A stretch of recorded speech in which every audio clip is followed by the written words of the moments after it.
Tolong jangan menyebutkan nama dan identitas siapapun dalam percakapan ini karena percakapan ini akan saya masukkan dalam konten YouTube.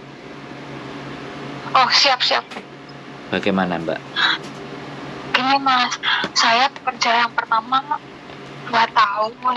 Itu juga nenek ada stroke, jadi saya suka gendong-gendong. Kalau dia mau ke Ciso saya gendong. Kalau mau tempat tidur saya gendong. Cuman kalau di ruangannya duduk di kursi roda gitu ya. Kemudian efeknya ini maaf ya, saya ini rada nggak sopan bahasanya ya Mas. Dia tuh BAB pernah keluar darah. Dan ternyata kalau saya rambut kayaknya ada ambeien gitu kan. Ambeien? Terus kan betul. Iya. Terus kalau jalan kadang suka gatel. Pokoknya aku habis ngangkat berat gitu. Terus? Itu udah finish, saya nggak pulang karena COVID, saya ganti majikan. Saya kira kerjanya nggak gendong-gendong karena neneknya sih ini jaga nenek lagi ceritanya. Terus? Ternyata dia tuh besar sekali, berat saya kan 55, neneknya 92 kilo. Nah, di rumah memang jalan sendiri. Kalau ke kamar mandi, ke tempat tidur, saya cuma ya bantu-bantu dikit kalau minta diambilin apa. Tapi ternyata kalau ke rumah sakit naiknya bis, saya harus dorong kursi roda itu dari trotoar naik ke bisnya itu kan panjatan ya Mas ya. Nah itu saya harus dorong pakai tenaga, dan kan di bagian kalau naik itu kakinya kita harus mengganjal bagian bawah kursi roda, kalau enggak kan nggak bisa naik kursinya. Nah di situ saya harus pakai kekuatan full. Akhirnya nahan lagi, menekanlah, maka bagian belakang saya mungkin agak keluar dikit gitu ya. Terus sampai beberapa kali yang di majikan ini yang nenek segede gajah udah 1 tahun lebih. Dan di sini saya kan makannya beli sendiri karena saya juga dibohongi teman. Tapi ya udahlah, it's okay lah. Kalau yang penting kerjanya nggak terlalu berat. Cuma saya berat di angkat-angkat dorong nenek, dan setiap hari kan harus jalan-jalan. Itu ada satu tanjakan, kalau di bawah itu nggak rata gitu loh Mas. Jadi kalau turun sih enak, saya agak ringan aja, yang penting jangan sampai lepas pegangan kursi rodanya. Tapi kalau pas naik ini harus tenaga full. Kalau enggak ya nggak bisa naik ke atas lah. Ada satu tanjakan ke atas, harus dia maunya jalan ke situ. Ya udah, daripada ngamuk, udah saya gituin. Terus kemarin saya BAB darah lagi loh Mas. Nah saya lagi mikir, dulu lah di awal-awal bulan saya kan pernah kena COVID di sini. Tenggorokannya kayak kebakar. Pokoknya saya tes sendiri lah, positif. Terus saya ngomong, yang di sini kan ada satu mbok, anaknya itu umur 72, tapi agak-agak gitulah kalau ngomong suka teriak-teriak. Jadi saya nggak terlalu banyak ngomong, tinggal iya manut gitu aja biar sampai finish. Sama nenek yang saya jaga ini. Nah terus pas saya kena COVID, saya ngomong, bahwa ini saya positif. Katanya jawabnya, bukan urusanku, yang penting kamu pakai masker. Pokoknya dia nggak ngasih makan, nggak ngasih masker, nggak ngasih apapun. Jadi saya full pakai uang sendiri, ya udah nggak apa-apa. Terus saya beli obat, saya nanya teman, ini obatnya apa sih ya kalau positif? Terus teman-teman saya pada ngasih tahu kan, ya udah. Akhirnya 2 minggu alhamdulillah saya sembuh. Itu di rumah sambil kerja, sambil minum obat, sambil keringan.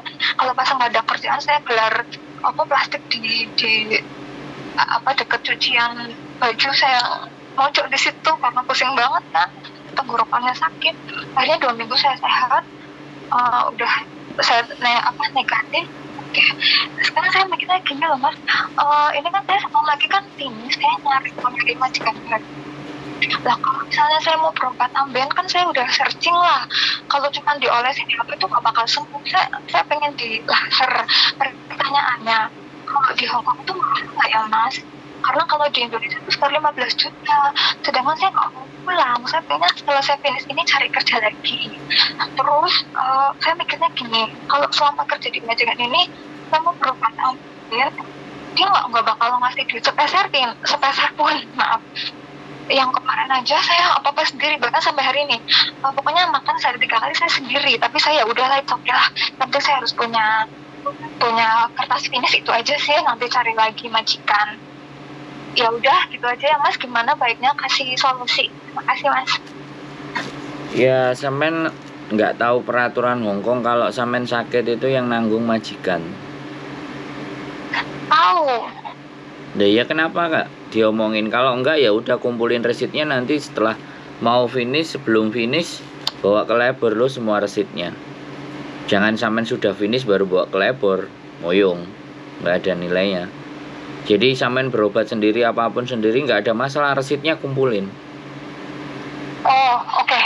Jadi seharusnya yang memilihkan dokter, yang memilihkan periksanya itu semuanya majikan.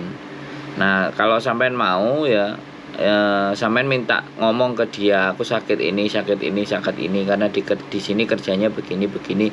Jadi ada hal-hal yang saya rasakan dalam tubuh saya yang nggak enak dan saya mau periksa.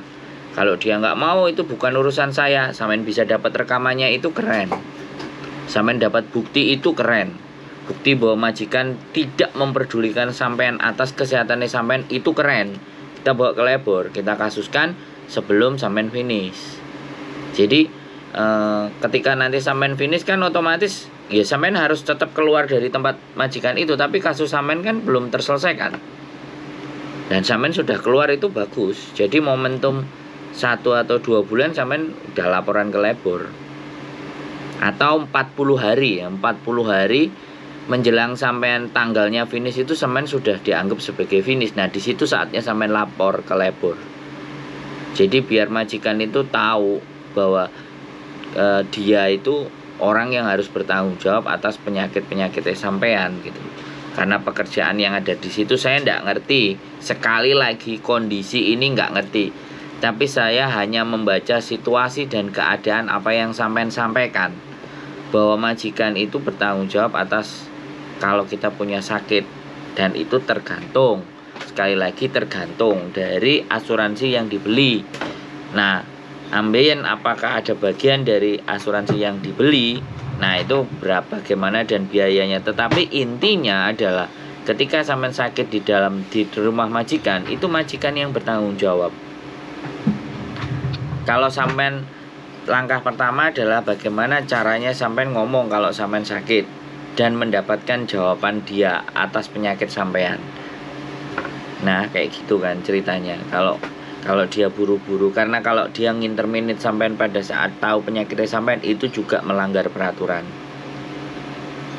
Nah, sekarang tinggal bagaimana upaya sampean untuk bisa menuntut majikan tersebut. Itu kalau saran dari saya. Tapi kalau sampean semuanya hanya menerima ikhlas, biarin majikan lenggang kangkung, sampean finish dengan rekod yang baik, ya itu kembali ke diri sampean masing-masing. Kalau saya nggak mau, Mbak. Kalau saya pasti tak ajak perang majikannya. Cuman masalahnya saya bukan yang menjadi korban. Saya nggak ngompori sampean, tapi kan tadi saya ngomong 2 pilihan. Kalau sampean ikhlas itu tidak jadi masalah. Ya mungkin suatu ketika keyakinannya sampean Gusti Allah sing ngarepe bales, tapi ini bukan langsung diarahkan ke Gusti Allah. Masih ada effort dan usaha yang harus kita lakukan. Jadi kurang 40 hari sampean masuk ke labor, tahanin, dia dapat surat dari labor. Pokoknya kalau finish tetap finish. Kalau setelah 40 hari terlewati ya, 40 hari terlewati, artinya 39 hari atau 20 hari atau 25 hari dia mengeluarkan sampean, itu statusnya sudah bisa disebut sebagai finish. Tapi kasus itu kan tetap jalan. Gitu loh. Oke. Aku udah tanya. Silakan. Gini, kalau saya sekarang nggak berani minta atau nanya, saya udah sakit gini-gini gimana, saya takutnya langsung di terminate. Kalau misalnya saya periksa sendiri, itu rutin saya kumpulin, pas mau finish saya kasihin, saya minta ganti rugi, terus nanti saya tambahin rekam juga. Kalau kayak gitu gimana Mas? Saya nanti cari majikan lagi biar nggak pulang Indo maksudnya. Ya itu nggak ada masalah. Cuman kembali lagi ketika sampean melaporkan labor, pertanyaannya labor, kamu ngobatin sendiri, kamu jalan sendiri. Kenapa kamu nggak minta sama majikanmu? kenapa kamu nggak ngomong sama majikanmu, saya takut, saya gini gini gini. Nah itu tidak dapat diterima alasan tersebut sama labor. Nah kalau sampai mau nuntutnya ya menjelang finish 40 hari. Oh, Saya tadi bilang jadi 40 hari menjelang finish itu sampean udah dianggap finish. 39 hari, 37 hari, 38 hari menjelang tanggal finish sampean, tanggal visa sampean habis itu sampean sudah dianggap finish. Jadi kalau dia mau ngeluarkan di tanggal-tanggal itu gara-gara sampean sakit, lebih enak lagi buktikan. Jadi belum waktunya finish dia sudah ngusir kita, itu tambah menang maneh kasusnya sampean. Bisa dipahami nggak? Peraturannya begitu, nggak boleh interminate ketika tahu kondisi CC-nya sakit. Yang ada harus diobati. Itu ada, dalam undang-undangnya ada. Tergantung sampean. Kalau sampean nggak mau sekarang, sampean wis nggak bisa nahan sakitnya sekarang, hanya mempertahankan finish, itu sampean keren, tapi bisa nggak? Gitu loh, sampean menahan rasa sakit. Kalau sekarang sampean biayai sendiri, ketika labor tanya seperti itu, sudahkah ngomong dengan majikan, sudahkah bilang sama majikan, belum, selesai sampean. Paham nggak? oh, Jadi paham. sampean nyoba ngomong 1 kali 2 kali nggak apa-apa. Aku mau berobat, kamu mau tunjuk dokter mana, kamu mau kasih izin dokter mana. Begitu dia jawab, sakitmu bukan urusanku. Nah, kalimat itu loh yang keluar dari tempatnya dia. Itu yang kita buat trap, jebakan Batman. Nah, sekarang tinggal kondisi sampean sudah. Jadi, saya sudah menjelaskan strategi apa yang harus sampean jalankan. Tergantung, nggak tahu sampean mau jalani sendiri apa enggak. Karena kadang-kadang teman-teman itu ketakutannya itu lebih menguasai daripada logikanya. Jadi tidak ada yang berani teman-teman itu. Saya juga nggak ngerti, padahal buat dirinya sendiri, bukan buat orang lain. Hongkong memang begitu, Mbak. Namanya majikan.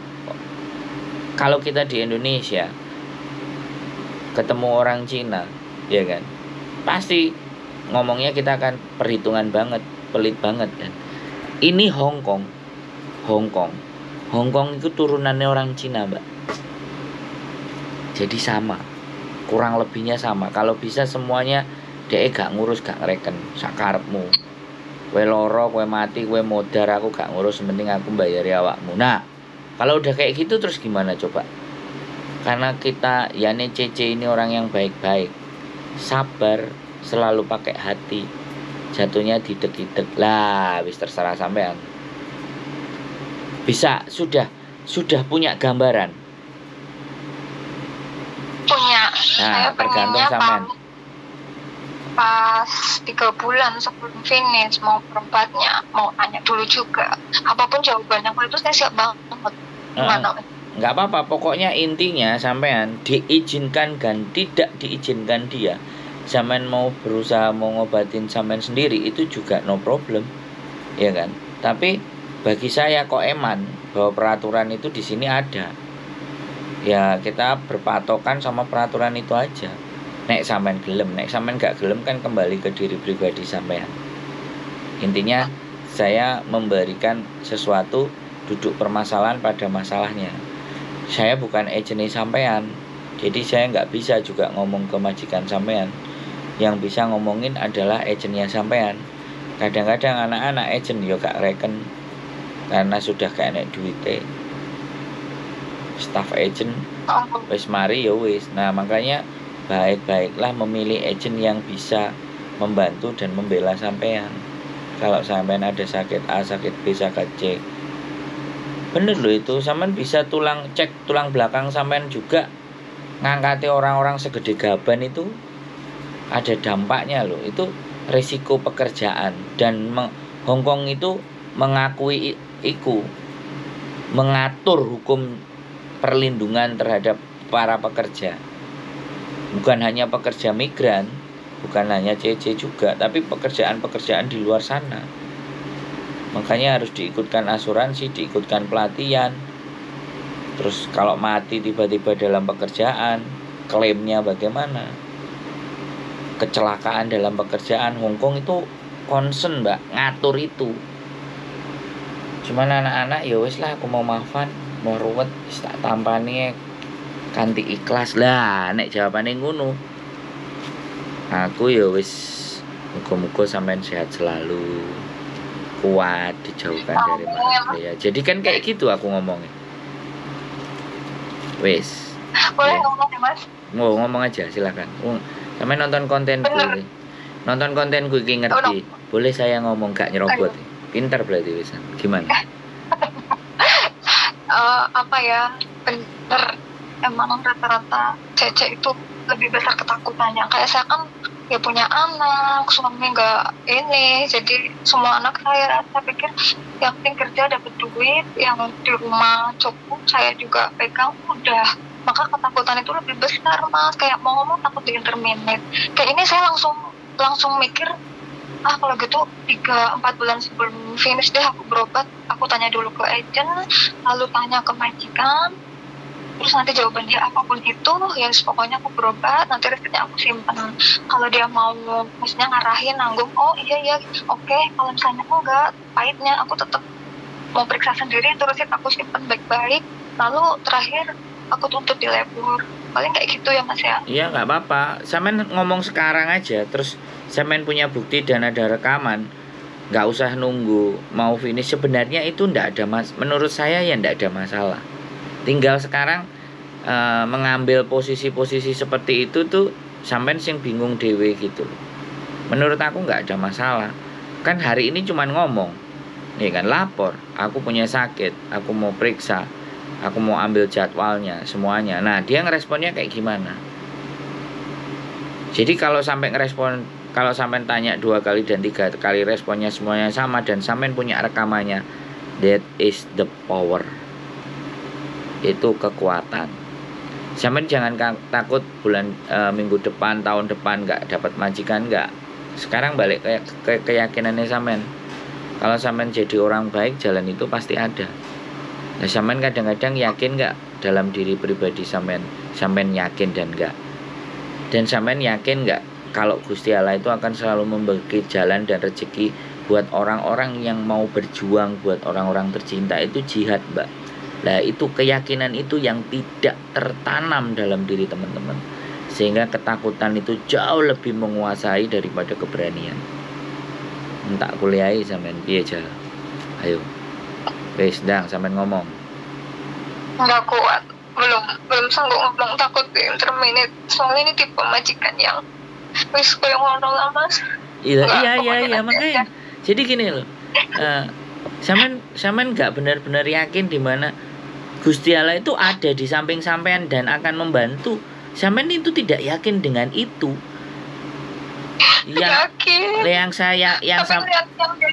Yang sampean yakini itu majikan jauh lebih kuat daripada keyakinan sampean di Gusti Allah sing luwih apik. Nah, ini sebenarnya sesuatu yang menurut saya benar-benar harus dirubah di mindsetnya teman-teman gitu. Hanya dengan gara-gara di interminate, apakah sampai nanti suatu saat nggak bisa ngasih makan anak sampean, nggak bisa ngasih sesuatu yang terbaik buat keluarga sampean. Nah, keyakinan itu yang harus saya bongkar ketika saya ngomong dengan sampean. Berkasus itu bukan berarti masa depan kita itu suram, bukan itu. Tapi berani berkasus itu artinya sampean itu mau berjuang membela diri sampean sendiri. Ini loh yang kadang-kadang kita yang jadi YouTuber yang ngasih motivasi, mau berjuang, dengerin omongannya teman-teman, mencoba membantu memberikan solusi A, B, C, D. Tapi karena manusianya sendiri yang bersoal, masih bermasalah dengan dirinya sendiri. Gitu loh. Jadi membangun keberanian kalau mereka itu benar, itu tugas yang begitu luar biasa beratnya. Ini mindset soalnya. Sampean menginjakkan kaki di Hong Kong, itu sampean harus tahu tata aturan Hong Kong. Sampean bagaimana kalau diperlakukan A, perlakukan B. Sedih boleh, Mbak. Tapi sekali lagi, setiap masalah yang besar selalu tanamkan dalam hati dan diri sampean, saya punya Tuhan yang jauh lebih maha besar. Dengan begitu menjalani hidupnya sampean akan jauh lebih enak. tapi ya nggak tahu nyampe apa enggak. Rata-rata nggak nyampe. Gitu aja sih. Ya aku nggak mau disclaimer atau mendiskreditkan teman-teman nggak nyampe, enggak. Tapi ya itu faktanya. Makanya saya terus dengan konten ini, orang yang nonton saya terus biar mereka semakin bangun dan sadar kalau hak-hak kalian diinjak, ya ayo perjuangkan. Kalau saya begitu sih mbak. Wis sampean gimana? Wis sampean nangis sih wis gak iso ngomong. Ya berdoa, sholat istiqoroh supaya diberikan petunjuk yang jauh lebih baik. Kalau petunjuk saya nggak pas, kan begitu tuh mbak. Bisa dipahami? Petunjuknya Mas Andrew itu bagus, bikin saya tambah pengetahuan. Cuman mungkin mental saya yang belum siap. Kalau saya ngomong malah jadi interminute, itu aja sih, terus terang aja. Jadi kalau 3 bulan atau 4 bulan sebelum finish saya mau ngomong berobat itu saya siap banget apapun resikonya. Saya coba. Kalau sekarang saya nggak mampu. Terus, jujur aja. Saran saya gini mbak, kalau sampean kerjaannya ngangkat-ngangkat, pinggangnya sampean itu sampean beliin korset supaya nggak kecekluk. Itu salah satu upaya kita untuk menjaga badan kita. Pinggang mbak, yang paling bahaya itu pinggang. Sampean kasih korset, cari di maning kayak apa, kayak pokoknya setiap sampean kerja dan ngurusi ngangkat itu pinggang sampean harus diselamatkan. Gitu aja. Ada lagi kira-kira yang mau dibahas mbak? Cukup sih, makasih aja. Nanti kalau pas 4-3 bulan saya mau ngomong, mungkin saya cerita lagi deh. Sampean boleh, sampean boleh curhat dulu sama labor. Ada nomor teleponnya. Silahkan, monggo. Saya minta mas, boleh mas? Nanti tak kasih coba. Oke. Makasih bang. Yo. Assalamualaikum. Waalaikumsalam warahmatullahi wabarakatuh. Iya bojoku? Sakit ambeien kadang orang nggak bisa melihat, tapi rasanya memang perih bro. Ya sakit. Aku pernah ngalamin ada kejadian yang seperti itu. Naik turun tangga sampai boleh metu, terus kalau metu darai. Nah habis itu ke dokter, minta surat rujukan untuk periksa ke rumah sakit, dan akhirnya datang ke rumah sakit. Terus habis itu dari rumah sakit dicek setiap 3 bulan sekali, kontrol, terus dikasih obat koyok serbuk apa ya, sing duduk kental-kental itu loh. Nah itu cairan dari kalau minum itu atau makan itu harus yang lembut supaya waktu itu nggak usah ngeden, ben nggak tambah sakit. Jadi buat seperti itu. Dan 3 kali ke check up, habis itu wis nggak perlu check up lagi, wis waras. Apa sih darling? Bengok sih. Sumuk gak gelem buka AC malah diuwel-uwel sikile. Biasane nek awakmu nangkring aku meneng ae. Gitu aja wis. Ambeien guys. Mbaknya takut di interminute. Gak apa-apa. Mohon bantuan doanya dari teman-teman supaya tidak terjadi apa-apa sama mbaknya dan sehat selalu. Oke, gitu aja. Keep stay tune my YouTube channel and see you next video. Bye bye.